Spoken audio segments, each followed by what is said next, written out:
Welcome to the Chris Rocket Podcast. I am, of course, Chris Rocket. This is episode 20, and we have a great show for y'all. We're gonna do things a little bit different, man. This first segment, we're gonna go right into the NBA. We're gonna talk about Derrick Rose right quick. Who won the 50 fantasy point challenge this week? There was only one game this week, and so in regards to that, we're gonna show the results. Not show the results. We're gonna give you the results for who won November, who's leading in the standings, basically reaction and predictions. We're gonna get into who leads the 50 fantasy point challenge, who's leading. Of course, I guess I'm not gonna tease that. I'm last place. But the second segment, we're gonna get into some Eli Manning. I got a lot of things to say about that. Got a lot of things on the Eli topic, and of course, the third, we're gonna close the show with the NFL reaction and predictions.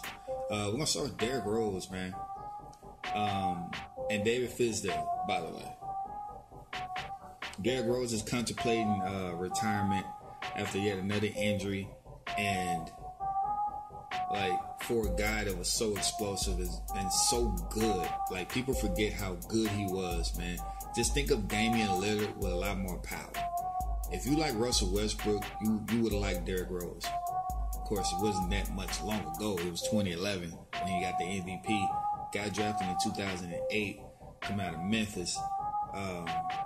But I just feel so sorry for the guy. He takes a lot of heat for being hurt and all of the leg jokes and the leg memes and all that kind of stuff. But when injuries like that, get to you emotionally, that's something you got to take serious. And I was a guy that kind of looked at it like that. Of course, I'm not even close of being the athlete that Derrick Rose is or was. But when I got hurt not the first time, but I had a apparent torn ACL in the 8th grade that wasn't surgically repaired until my senior year. Cool. But then, in the meantime, every time I played, it'll go out of me. Of course, hindsight is 2020. You cannot play without an ACL because it holds your top bone and your thigh bone and your leg bone together, pretty much. But, I can kind of sort of in a 2% way understand what Derrick Rose is going. You listen to what everybody's saying about you. You took a massive pay cut to prove to everybody that you could play. And then, on top of that, you cannot stay healthy. I don't know if it was the fact that he took that massive pay cut, because he could have been making, $23 million? He could be making $23 million right now, but he's playing for 1.5. So, essentially, man, you gotta, you feel like you fail with people, man. So, I get it. And, hopefully, people around the organization, Cleveland, they're giving him a chance to, step away and, really collect himself. And, he has a good team good crop of players that pretty much can, support him. Dwayne Wade, people like Kyle Korver, Jeff Green, Channing Frye, and of course LeBron, Isaiah. Guys that, can give him that good support system and play very well for New York, man. Averaging 18, played 66 games. And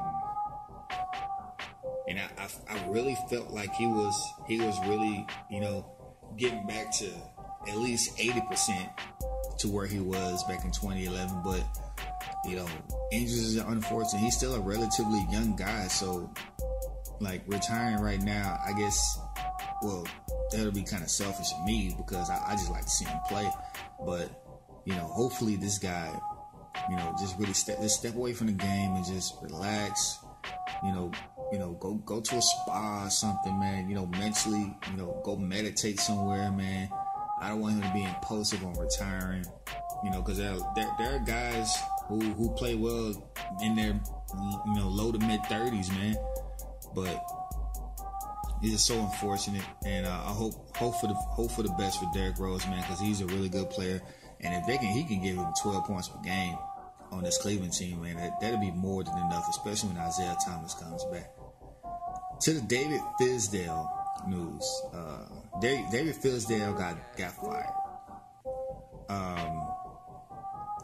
and it was a shock to most people. It was a shock to pretty much a lot of people in the NBA. David Fizdale was a former assistant coach for the Miami Heat. Of course, he won championships with LeBron, D. Wade, Chris Bosh, and a host of others. Got the job at Memphis. Did a really good job last year despite a lot of injuries. And they're dealing with injuries this time. Mike Conley, for one. They lost Zebo. They lost Tony Allen. They lost Vince Carter. Very inconsistent. He's dealing with a lot of people. He's dealing with a lot of turnover. And coincidentally, the game after Marc Gasol didn't play the last quarter, he gets fired. And of course, people on, two guys in particular, LeBron and Dwayne Wade, they were looking like, we need answers. David Fizdale looks like the fall guy right now. The Grizzlies are 7-12. I don't know what their current record is now, but they lost 8 straight. And here's another edition of you got to get along with the best player to, I guess, have a job now. But to me, I think it's unfair. Like, I'm a fan of a coach who treats everybody the same. Like, I've always, and I'm looking at how coaches who actually did that. Now, they, in a 1% way, the good players have a little bit more leeway, but not noticeably, And of course, a guy like myself who isn't as good, you get coached a little harder because it's like, well, for me, it's motivating because if he didn't give a fuck, he wouldn't be yelling at me. Like, if I make a bad foul, he'd be like, Chris, what the fuck you doing? And then if a superstar gets a foul like that, he'd be like, yeah, it's alright. You know what I'm saying? That's just me. Now, I don't know how these NBA guys work. I don't know how they work mentally, especially these foreigners. Some guys be in their feelings, man. A lot of times these owners, they're like, hey, we're gonna need this guy to play this amount of minutes. Coaches, they feel like they're being a robot. I'm gonna play the guys that's hot right now. Now, I didn't watch the Memphis game. I didn't know the flow of the game at the time. But it got messy, apparently, to the point where David Fizdale was fired. Now, this is not the first time a star player got a coach fired. Recently, LeBron, got David Blatt out. And the Cavaliers had the best record in the East at the time. I think they were like, 18-10, 18-9 or some shit like that. 18-11, something like that. He got him fired because they didn't see eye to eye. And according to Colin Cowherd, he wanted Spo out of there. But Pat Riley stepped in. I'm sure Nisha can know a little bit more about that. And we all remember that Kobe stare when he was looking at Mike Brown and Mike Brown just kind of suddenly disappeared. For me, I like David Fizdale because he's one of those coaches who pretty much like, he's going to do it his way. He has his own style. He's going to run it his way. And I like coaches like that. You let them coach. That's why I like coaches like Jerry Sloan, Don Nelson, Rick Carlisle. I love Rick Carlisle. The way he handled Rajon Rondo, the way he will bench you in a minute. He don't care who you are. Nerlens Noel, he is our best shot blocker. Where is he? He's on the bench right now. I like coaches that's going to play people who's going to play. Not to say Marc Gasol didn't give him any effort. Like I said, I didn't watch the game. I don't know the flow of the game. I didn't get a good gauge of how the flow of the game was. But I guess he felt like Marc Gasol or the lineup that was out there was, they had momentum. I don't like it. And I'm sure David Fizdale, he's gonna be on the staff somewhere. He might just go back to the Miami Heat staff. Hell, I would like him on our staff because he's a great coach. And I think he's a defensive coach. I would love to have him on my marriage team. So, very messy. And, JB Bickerstaff is the interim head coach for the Memphis Grizzlies right now. Has he ever had a head coaching? It seems like every time somebody gets fired, he steps in to be the coach for some reason. But anyway, to the 50 fantasy point challenge. We only had one game this week. It was on Tuesday. Denver Nuggets versus Utah Jazz. And we had a winner. We had a new winner because we only had two. Because Nisha won 3. Roy won the first one with LeBron with 89 points, which still, as this moment, is the highest so far. Joe Killmeyer was the winner. He had Derek Favors, man. 24 points, 9 rebounds, 5 assists, 1 steal, 3 blocks, and only 2 turnovers. Gave him 51.3 points, completed the challenge, and I think it wasn't even close. Unfortunately for Matt, Rodney Hood didn't play, man. Like, I didn't even know the situation with that, man. I think if he would have knew that he wasn't going to play, I didn't know he was not going to play. I think if he knew he wasn't going to play, I don't think he would have picked him. I guess he pretty much would have picked Jokic, which is what 1, 2, 3 guys picked. Roy, Nisha, and Z, they all picked Nikola Jokic. And Jokic pretty much just, I don't know what happened. I saw he only played 26 minutes. He only had 7.6 rebounds, 6 assists, a steal on the block, 26 fantasy points. I had Ricky Rubio. I thought that it was going to be a lot of assists in this game. A lot of, he probably would have had like a good double-double, 13-13 type game, but I guess not. He did get 13 points, but only 4 rebounds and only 5 assists, a steal on the block, giving me 28.3 fantasy points. So congratulations to Joe Killmeyer, and the standings going for this week looks like this. Y'all like how I did that, did you? Look at Nisha and Roy; they're all up there by themselves, man. Just a 2.22 point gap. And as you can see, the points per game, and look at me way at the bottom, boy. 13.7 rebounds, 4.6 assists a game. I like this. And of course, these are guys who did a minimum of 2. Tony's the only one who only did 2. Everybody else did at least 4. Yeah, everybody else did at least 4. Rogers, of course, only did 1. To get on the list, this list as a whole at the end of the season, I'm going to make the minimum of 5 because this is an optional thing. If you did 5, we'll keep you on here, but it's still early.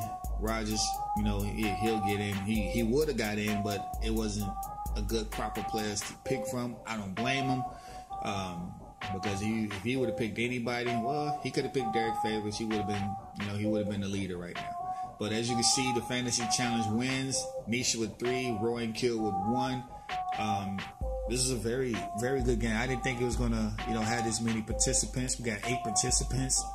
We got 7 multiple participants. We're going to see how this plays out through December, man, as the more games are coming in. And, of course, in January, when the NFL season is over, we're going to have a lot more games, which means a lot more players to pick from. And I think at that time, it's going to open it up to everybody. You know what I'm saying? Right now, I'm just having it condensed down to the players we have on our pick schedule. And speaking of pick schedule, we only had 1 game this week. Like I said, Denver versus Utah, and me, Rogers, Kill, Tony, and Punch, we all picked Utah, so we all get that 1 lone win. For the month, I won the month. Very good rebound after coming off that horrible, mediocre October at 6-6. I win November with a 13-7 record, followed by Roy, Rogers, Kill with 12-8 records. Matt, Jay, Tony, and Z with 11-9 records. Punch with a 10-10 records, and Byers and Nisha with a 9-11 record. The standings look really tight right now, man. Just a five game gap between Jay and Roy. It's only gonna get crazier from here, man. I started to make this on Wednesday, but since it was a Tuesday game, man, I was like, you know what? I'm just go ahead and make it Thursday, and see how the schedule goes out right there. From there, so very tight standings, man. Congratulations to me for winning this month of November. Hopefully, I can get right over that 60% mark. Right now, I'm at 59.4% with a 19-13 record. And Nisha's coming up on 400 career wins, man. Right now, I'm at 407. Matt is the current leader at 410. So, Nisha, you about to come up on 400 wins. Hopefully, you get it next week. I'm pretty sure you'll get it next week. If there's another week where there's one games, I'm gonna add some games on here. Shout out to Matt for looking out. We're gonna add the Cavs and the Heat, but I already posted for the week, so yeah, that's that. But yeah, so no, as of right now, no predictions for the next week. I don't know the schedule, so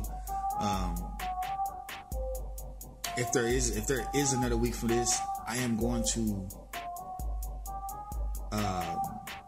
see what I can do about that, because I like doing predictions. Because I like doing predictions. I like flexing my NBA knowledge. But coming up at the Chris Rocket Podcast, man, we're going to talk about the Eli Manning news. There's a lot to say about that. We got players who don't like it. We got Eli saying what he had to say about it. You're listening to the Chris Rocket Podcast.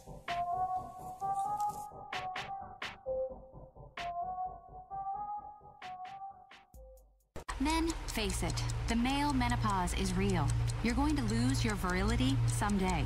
How about now? In the time it has taken to listen to this commercial, you're less virile than you were at the start. You've just wasted a whole lot of sperm. The decline has begun. It is time to fight back.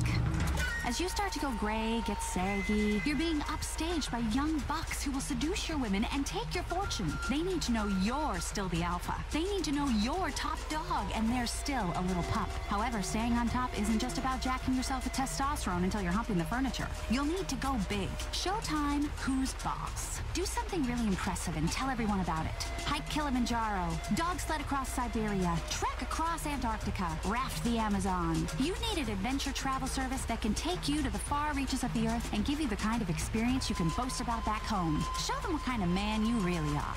A man who is fighting for meaning the only way he knows how, by showing off. It's time to take the menopause by the throat and strangle the life out of it. Contact Menopause Adventures today or visit menopauseadventures.com. Give them a mobile phone. What are they going to do when they get attacked? Throw it at someone? Why not force the state to keep us all protected by arming everybody? The senile old lady in her home, the 3-year-old on the playground, the priest in his church. We think everybody should carry weapons at all times. That way nobody gets hurt. It's a proven fact. Where there's more guns, there are less shootings. Vote yes on Proposition 45. Mandatory concealed carry for everybody. The nuclear deterrent won the Cold War. Let's use the same logic and win the war on crime. Proposition 45. Teach your kids to protect themselves.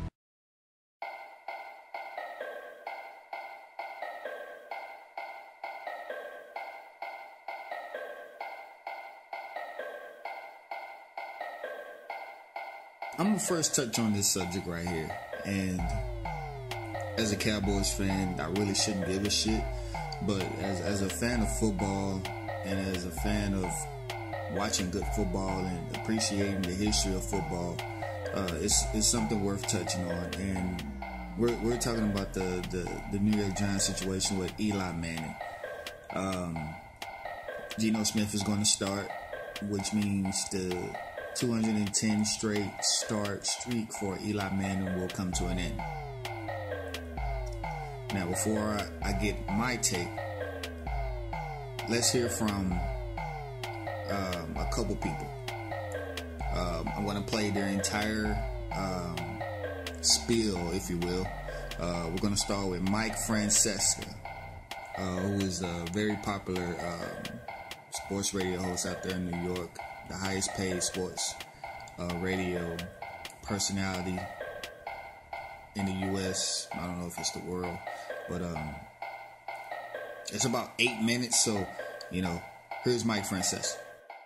So now you got all the answers you want. This coach has decided, he has told you, Giant fans, he has told you, New York, that in his football wisdom, Geno Smith gives him the best chance to win this week, not Eli Manning. Geno Smith. Now, we're not going to see the third quarterback. It sounds like he wouldn't even give us an answer.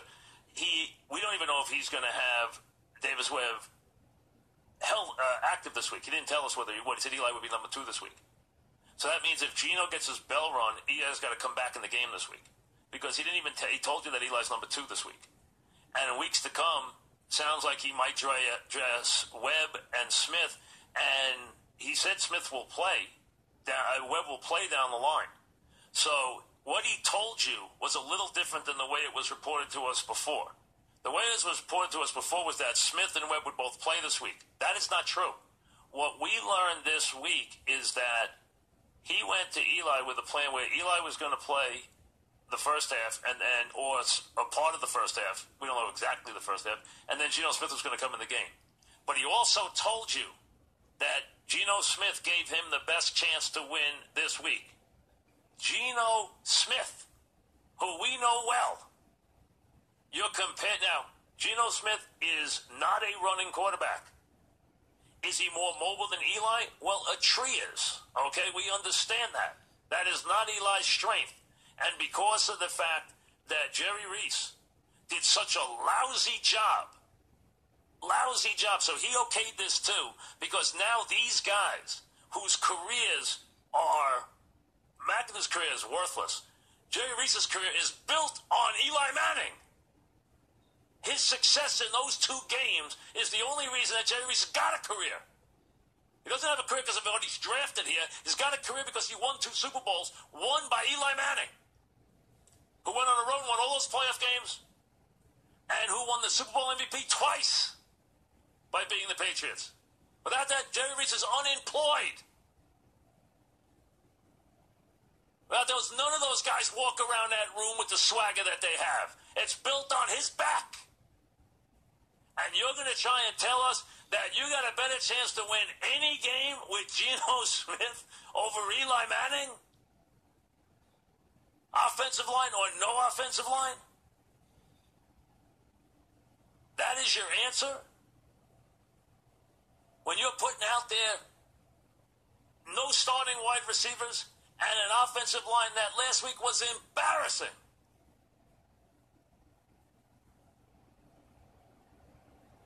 And this quarterback has done everything he possibly could for you. And McAdoo, let's look at the body of work. He has disrespected Eli Manning on numerous occasions over the last 2 years. He's afraid of Beckham. We know that. He never, ever stood up to Beckham 1 minute, which has caused him all kinds of difficulty on that team. But he has never been afraid to take a shot at Eli Manning, who has too much class, take a shot back at him. But you now are going to stand up in this town where we've seen Geno Smith play, and you're going to tell us you have a better chance to win with him than Eli Manning?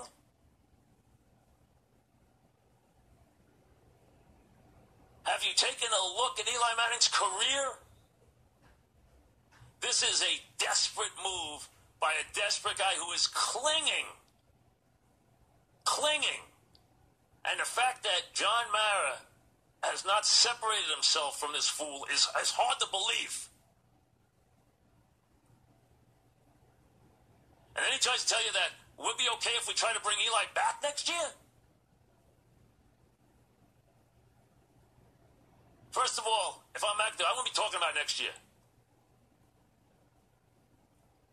Secondly, that's the message. That's the message you're going to allow this coach who is clearly in a desperate mode right now. He's got a game plan. We haven't seen a game plan all year from this guy. Since he's been the head coach, the Giants have never scored 30 points ever.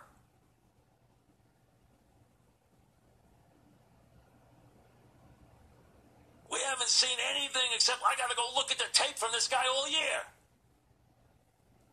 And now you're going to tell me that your plan is to go to Geno Smith? That's the game plan that's going to beat the Raiders this week?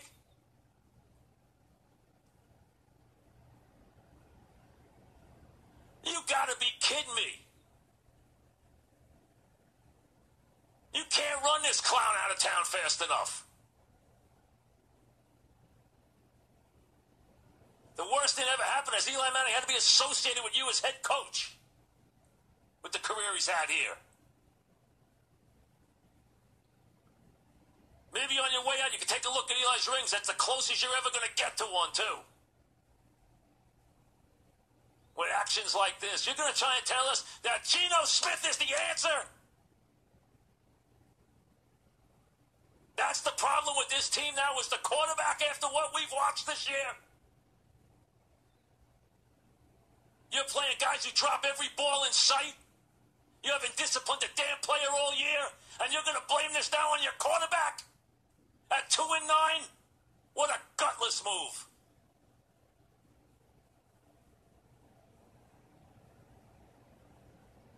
That's not going to stand in this town because these guys have watched Eli Manning. They've watched him long before they ever heard your name. And they'll remember his long after they forgot yours.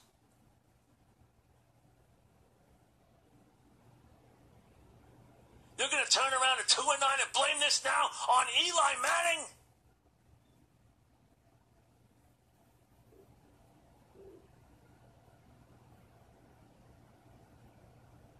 He hasn't played great this year because he can't operate with no wide receivers and no offensive line and no running game. Who the hell can? And he has not uttered one word. This is a guy who is at worst, a borderline Hall of Famer, who was a two-time Super Bowl MVP. There are a handful of those ever in the history of this league. And he's never, ever said a bad word about any of those guys who are holding him in judgment now. Not one time has he thrown that coach under the bus.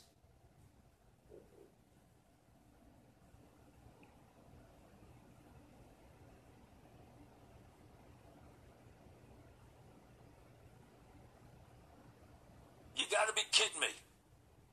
Now at 2-9, this is how the Giants are going to circle the wagons. They're going to throw their champion quarterback, who has been there every day, through beating, through everything, since 2004, and they're going to throw him under the bus with 5 games to play in this decaying, decrepit, disgusting season. That's what the Giants are all on the same page. So I'm to believe that Jerry Reese stamped this, John Mara stamped this, the Tisch family stamped this. This is what you guys all decided to do to Eli Manning in game number 12 of this disgusting season. Shame on all of you. I love hearing Mike Francesca because, as you can hear, you know, he's from, well, I don't know if he's from there officially. I mean, you might have to check on that, but, you know, one thing I like about certain sports personalities is that, you know, the emotions is real, especially if you're from there. And those are the sports radio personalities that I love to hear about, the ones who actually root for the team, that actually follow the team emotionally. And I mean, whether you're emotionally involved in this team or not, man, it's just the way they do it.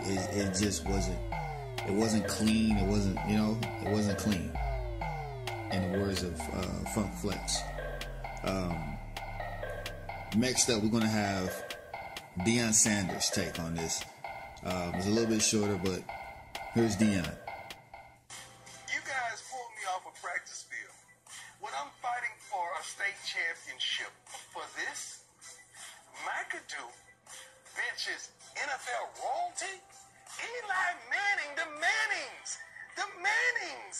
It's NFL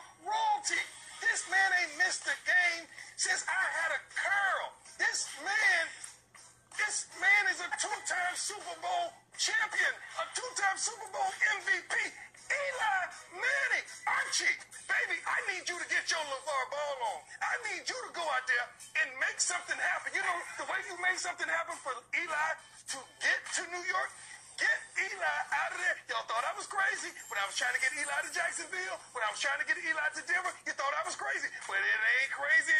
And then, to top it off, Geno? I like Geno. I love Geno. I respect Geno. Geno? You bench Eli for Geno? He has no receivers. He has no line. He has no running game. And you put all this on Eli. Eli, thank you, man. You are so classy. You are so professional, so sophisticated. You took the high road. You're a better man than me. I just want to... This is a violation. This is out of order. Somebody give me a flag. Throw a flag for this mess. I believe in Eli, man. Yeah, and like you said, man, you know, Eli, he took it very classy. Of course, you know, for a guy like Eli, I guess if it was Peyton Manning, you know, Peyton had a little bit more to say about it. You know, Peyton got a little bit more personality. Not to say Eli doesn't have personality, but, you know, Eli, he's just pretty much going to be like, you know he doesn't like it, but you know he's not going to take it like that. And the next clip I'm gonna let y'all hear is Eli, you know, with the reporters in regards to him getting benched right here. Eli, how did this come about? I guess it's been a couple conversations with you over the last 2 days. Yeah, Coach Mack, called me in, told me, they were going to start splitting some time, and now we're, just kind of thought it's best to give Geno the start, and I'll back him up. I'll be a good teammate. I don't like it, but for football, you handle it, and do my job. You said you don't like it, but didn't he say you also have the right to say, look, I want to start? Yeah, man, I just didn't think that's, hey, you start knowing you're going to come out of the game, to keep a streak alive, maybe. That's not what it's about, it's not a preseason game where you're going to play start to the half, it's the next week, a quarter, a series. That's not fair. It's not fair to me, not fair to Geno. That's not how you play. You play to win. When you're named this, quarterback, starting quarterback, you think it's your job to go win the football game. I know you're just going to play a little bit. I didn't want to, I didn't feel that was the right way to play. Does this move make any sense to you? I don't have to make sense of it. This is what it is, and like I said, you got to deal with it. Did you see this coming at all? No, I mean I didn't know what was going to occur. We're 2-9, kind of uncharted territory, so you don't know what to expect when you're in that situation. What sort of conversations have you had with Davis and Geno since the decision was made, if any? Yeah, I told Geno, hey, I'll be here for him, and I've sat down with him today and going over the script and going over plays and just make sure he's comfortable with everything and knows how to go out there and give him a chance to be successful. Eli, what exactly did you like about the plan? I mean, I think I know, but you say you didn't like it. Explain why you didn't like it. I think I just did. In the fact that to go out there knowing you're coming out, that's I just didn't think that's how do you prepare? Start this week, I was going to play the first half, and Geno was going to start the second half, but where eventually they're going to start working in Davis, and I thought I was just starting and playing to keep a streak alive, and I didn't think that's the right thing. And also, you're trying to win, even though you're 2, whatever your record is, you're trying to win games. You go out of every game to try to win a game, right? Right. That's I think that's when you. That's your job. You're a starting quarterback. Your job to go out there and win the football game. And when that's not the case, you're just going out there to play, knowing you're not going to finish the game. I just didn't see that being the right thing. 3 more, guys. 3 more. How hard is this hitting you emotionally? It's hard. It's been a hard day to handle this, but hang in there and figure it out. Hardest things you Giants? It's up there. Yeah. Do you feel like you might have started your last game for the Giants? I don't know. I don't know. I'll take it one week at a time. Last one, guys. Have you spoken to anyone besides Ben about the decision, Jerry or John or anything like that? I spoke with Jerry Reese a little bit, and Mr. Mayer he hadn't been in today, and but he knows what's going on, and probably try to speak with him tomorrow sometime. Yeah, clearly you can tell he's not happy about it, but he's saying all the right things. But Archie's in the background like hell no, because you remember back in the 2004 draft, he was like, you're not going to San Diego, and he finessed that. And there's a lot of people on social media, former players, former teammates that aren't happy with this whole thing. Starting with also Ura, former defensive end, former teammate. He says Eli deserves much better than that. Much better. Class person, class player. That's absurd. And then Plaxico Burress, former wide receiver. Damn, bench Eli. Man showed up every week for 14 years. And then the former legendary Giants quarterback, Phil Simms. Eli Manning can stand tall and proud and will for the rest of his life for all he has been to the Giants. Fans will never forget him. Giants pride. And, we have more player reactions. Former teammates, offensive linemen Sean O'Hara and David Deal, they're expressing their, dislike of what happened right here. And then you got Ike Taylor. He said, Eli Manning, that is. Kick your feet up to the offseason, then go to Jaguars next season. Defense, running backs. # Tom Coughlin. And then David Carr said, they lost their collective minds. I'm going to get back to that Jacksonville point right quick. We're going to, as you can see, Steve Smith weighing in. Even London Fletcher's weighing in, saying Eli Manning has been totally disrespected by the Giants. And then the one I liked the most was Antrell Roll. I don't have the post per se, so I'm going to read it. I would say this without saying too much. Right is right and wrong is wrong. One guy should not be demoted because of a team's effort and lack of production. If Eli gets demoted, then the entire team should be demoted. All of his weapons are non-existent, and still the guys show up every week and gives his all. That has to stand for something. There are ways to go about things, and this is not the right way to go about this. Give him a fair evaluation under fair circumstances. I understand this is a what have you done for me lately league. I posted this picture and for one reason and one reason only. This right here, for me, because Antrell Roll he's been on a few teams, but for a guy like that to say something about Eli, everything he's been through, and I know some of these guys are biased because they're teammates of him, but I know a lot of teammates who don't like certain teammates, but a guy like Eli Manning who doesn't put he doesn't say anything bad about anybody, even though obviously it's very bad out there. The injuries, the offensive line. I mean, when he got killed, when Eric Flowers was gonna put him in a coffin because he couldn't block nobody. Eli Manning, he just pretty much was, he said the right things.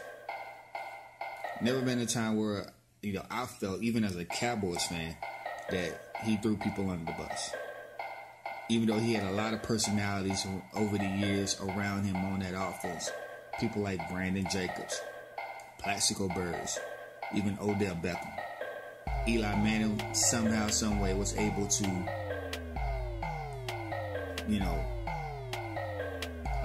I don't want to say control the personalities, but pretty much kind of work with it. He's a very workable person.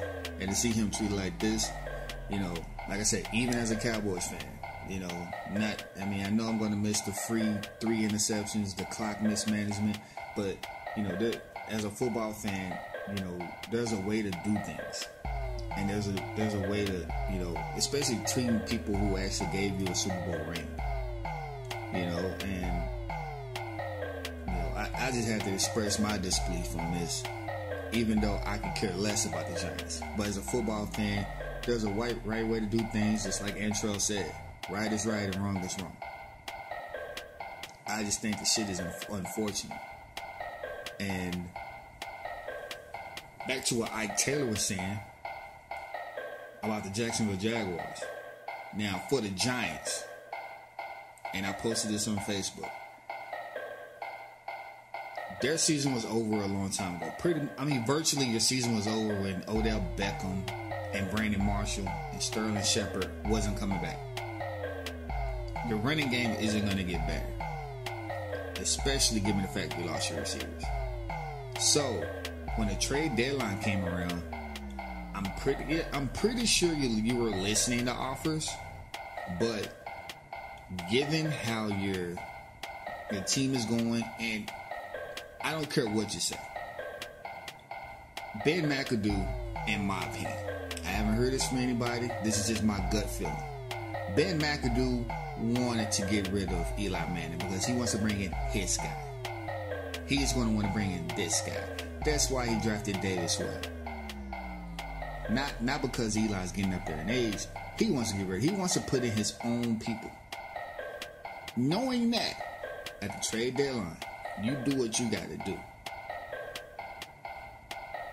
I don't care if Jacksonville was like, hey, give me a first round pick and we'll give you X, Y, and Z for Eli Manning.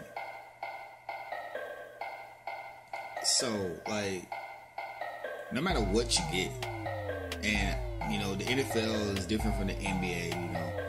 You ship a guy, just get the money off your hands, it's different. But when you're talking in terms of, you know, dealing with a guy who brought you 2 Super Bowls and, you know, you want to bring in your own guy. We get that. A lot of coaches do that. But you knew this at the trade deadline. You moved the guy. Because right now, this shit is blowing up in your face. I'd rather for it to blow up in your face by trading away pretty much a team legend. That's much better to, you know, to handle trading away someone, because everybody's like, well, yeah, the season was over, yeah, we saw the writing on the wall. When you bench him right now you gotta deal with this for the rest of the season. You trade him, you're like, okay, you know, because the trade deadline was a couple weeks ago. It would have been over by now. Everybody would, you know, the season was over with anyway. You know, oh, well, we got the money over our head, so, you know, we could do something else with that money. We could pay Odell with that money. You see how that happens?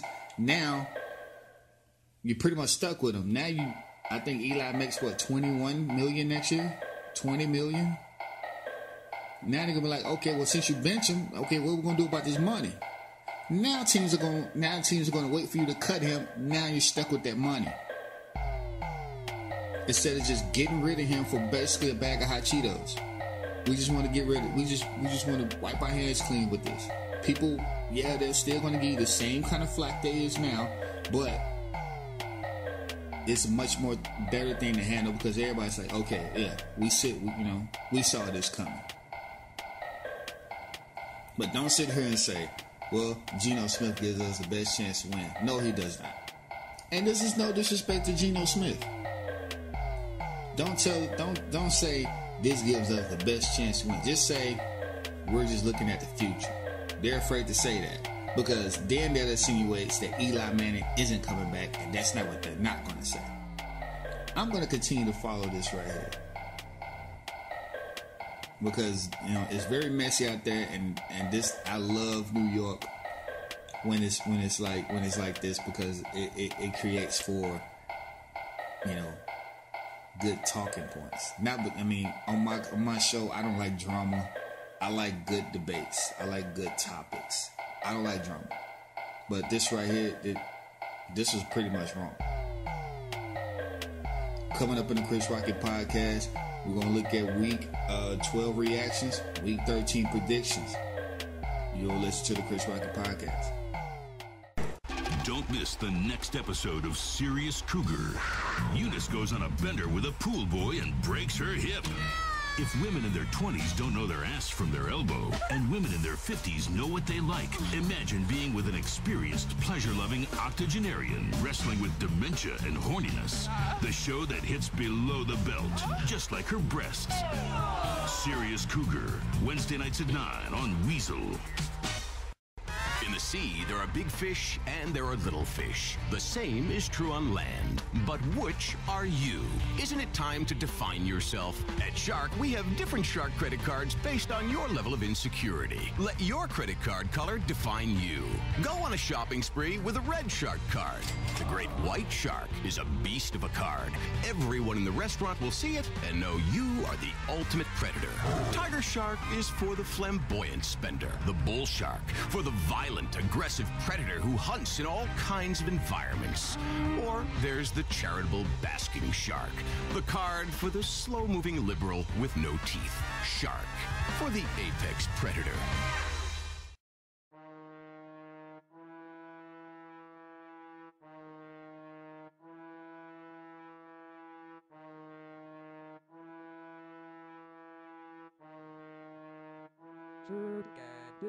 Welcome back to the Chris Rocket Podcast, and you know how we end the show. I think I'm starting ending it like that. You know how we end the show. Week 12 reactions, Week 13 predictions. Week 12 was a very good week, man, for everybody. I don't know if the Thanksgiving gift had anything to do with that. The thing I did for Thanksgiving, I gave everybody a 3-0 record, which means one less thing to worry about in regards to, picks. I made my picks count. I ended up going 2-1. Everybody else went 3-0 on Thanksgiving. Everybody did not like the idea. Rogers didn't like the idea. Of course, being the competitor he is, he didn't like it because he's trying to catch Z. And lo and behold, he actually became 3-0, and Z became 2-1. And oh man, the fireworks started. So he'll be all right. So the last place record was 12-4. Just to put it in perspective, a shout out to my bro Punch with the record tying 15-1 records. The Saints messed them up, man. We still don't have a undefeated picks person yet, but 15-1 ain't too shabby. He's won 2 of the last 3, and as we sit right now, Z still at the top with how much of a lead he has on me. He has a 7-game lead on me, man. I need to close this gap ASAP. And also, I would like to point out that we might just reach a record number of pick percentages. I'm at a 66% pick clip. That used to be good for first and second place. But you got Z picking at 70%. You got Matt. You got Rogers, you got Roy, you got Kill. We're all picking at a 65% clip. We've never had that many people pick over 65%, let alone 60%. Of course, this is the most people we ever had, but damn good job by everybody picking these games, man. We got Mitch, who is last place, picking at 57%. That is good. We got experts who don't pick games at that clip. They usually be like 54, 52. We're picking at astronomical numbers. And shout out to everybody, man. That's why we put all these sports minds together.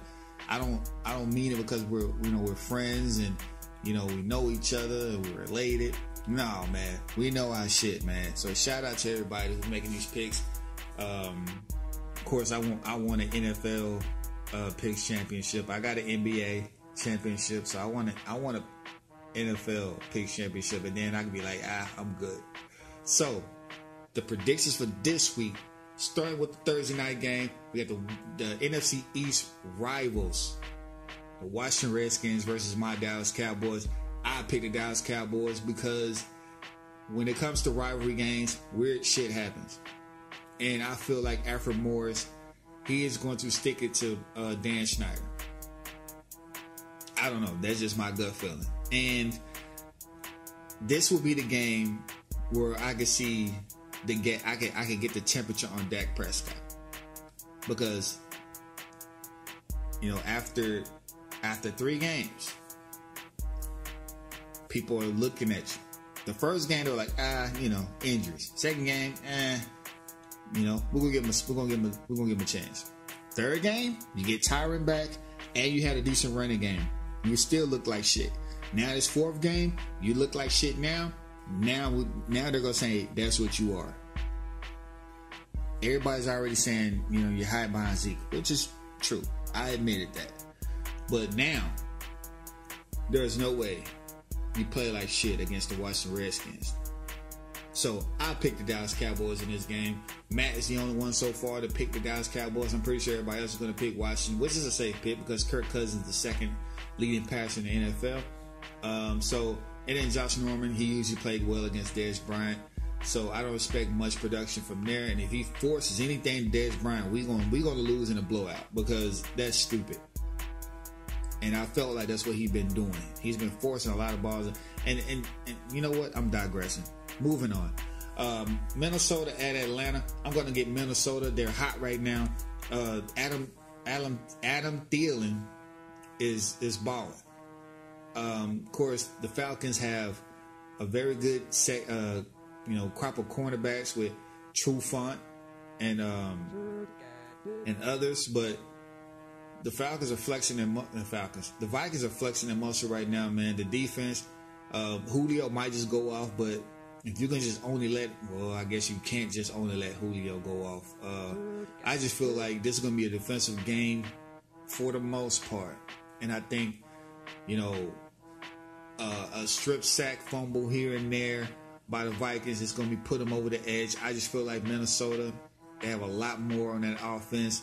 I don't know the status of the Devontae Freeman right now, but I like Minnesota in this game for some reason, because Atlanta, sometimes they don't play every game like that. I've seen Minnesota play week in and week out this year. They've been very consistent. Atlanta, they looked good last week, but they got to show me a little bit more. They need to keep showing me that this is what got them to the Super Bowl last year. So I'm going to go with Minnesota in this game. Houston at Tennessee. This is a game where I'm just like, I'm going to go with the much safer choice, which is Tennessee, because Houston, they look good, but then they look terrible. Tom Savage, he's, Let me go with the better running game. Let me go with Tennessee in this game. Kansas City at the New York Jets. I told myself I was going to pick the Kansas City Chiefs until they showed me otherwise. They have lost 5 of the last 6 games, and it's not looking good for them. We got the Chargers, who are 0-4. They're 1 game behind them. They cannot lose this game. Not against the damn Jets, man. If they lose against the Jets, I'll lose all faith in them. I should have lost faith in them a couple games back, but this is a game that they should not lose against the Jets. Even though the Jets play hard, they should not lose against this team. I got Kansas City in this game. Denver at Miami. As much shit we talk about Cleveland with their quarterback situation, Denver is having their own fucking quarterback situation. Paxton Lynch got hurt. Now they got to go back with Trevor Siemian, who probably has sand in his clip right now for being benched. But then again, on the other side, Miami Dolphins have problems on their own. They can run the ball, but not good enough. Denver, well, they can't run the ball either, but they got a way better defense. They're going to be without a team to lead, but, they should be fine. I'm going to go with Denver in this game. Indianapolis at Jacksonville. Jacksonville has been balling on defense. Defense has been bailing them out. I don't think they need much bailing out in this game. Indianapolis is going to get smothered. Jacksonville is going to put up some punks. Jacksonville is going to win this game. Tampa Bay at Green Bay. Green Bay looked real good last game. Brett Hundley, he's figuring it out, as I thought he would. Reference those tapes back when Aaron Rodgers was hurt. I think back in week 5, I said he'd be fine because he's been there. He's been in that system a while. Let him do what he do, and look what he did last week. Tampa Bay, they're struggling. I don't know the status of Jameis Winston right now, but Green Bay, they look good, and I think they should win this game. As everybody agrees with me so far. I'm going with Green Bay. Detroit at Baltimore.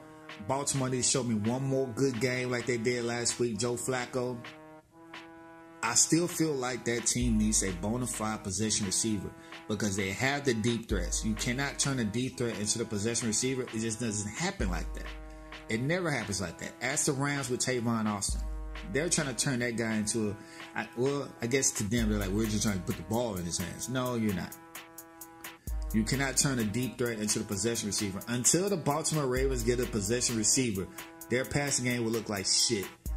And so with Detroit Lions, who have a possession receiver, who have a deep threat, I feel like that offense is going to look a lot better.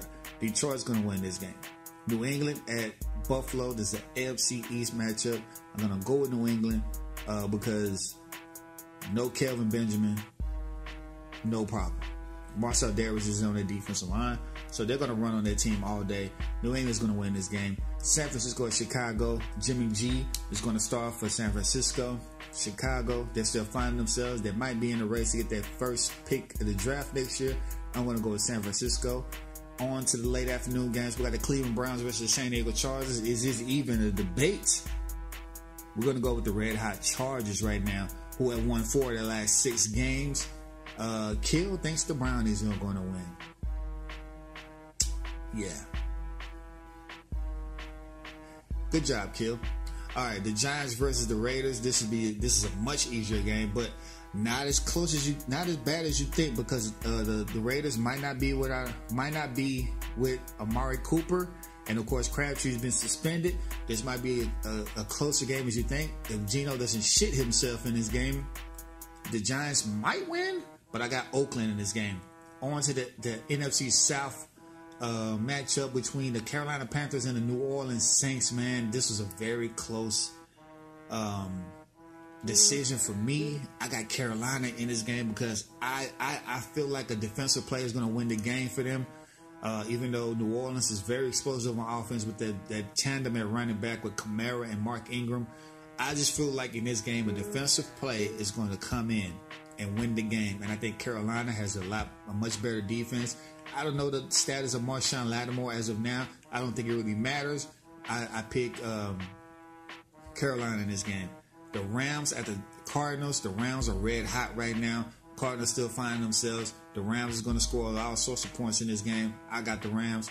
The Sunday night game, we got the Philadelphia Eagles versus the Seattle Seahawks. Philly, I want to pick this team until they show me otherwise. They're going to be my second half version of the Kansas City Chiefs. They're 10-1. Let's see. Let's see what they're going to do in this type of game. I can't stand the Seahawks. I can't stand the Eagles either. I hate both of those motherfucking birds. I don't let Seahawks even more. So Philly, please whoop their ass. By the way, if you're a fan of the NFC East, do not save that audio. I will find you. I will definitely find you. And to the Monday night game, we got the Pittsburgh Steelers against the Cincinnati Bengals in the AFC North matchup. I love these division games, but this type of division game, it's not even close, man. I'm going to go with Pittsburgh. Just too much offense. I think this offense is pretty much just really, picking it up. Cincinnati, they don't know what the hell they're doing over there. Even though Joe Mixon did go over 100 yards, they have an identity on offense. It's just not much of an identity for me. Too little, too late. Going with Pittsburgh. Hopefully I just continue the success I'm going. I had at least 9 wins in a week for the last 6 weeks after having that abysmal week 5 and week 6 production with an 8-6 record. 10 wins in 4 of the last 5. I'm in a really good position right now, man. 66%. This would be easily my best year yet. I will have to collapse all together to not have a 60% win percentage. So hopefully I have another 10 win week, and close that gap on Z. I want to be within at least 5 games of the leader this time. But yeah, this has been my broadcast today. I appreciate you guys for listening, man. Next week, I'm going to make it a Thursday podcast where I'll be in a new location, man. We just count down the days, man. Tomorrow, I make that move to San Antonio, man. So next week, I don't know if the cooch is gonna be different. I don't know because I will have higher ceilings. Probably the first apartment that I won't be able to touch the ceilings. So next week we'll be in a brand new location. Hopefully my internet should be working by then. If not, we gotta bum it out. But you have been listening to the Chris Rocket Podcast. You guys have a safe weekend and take care.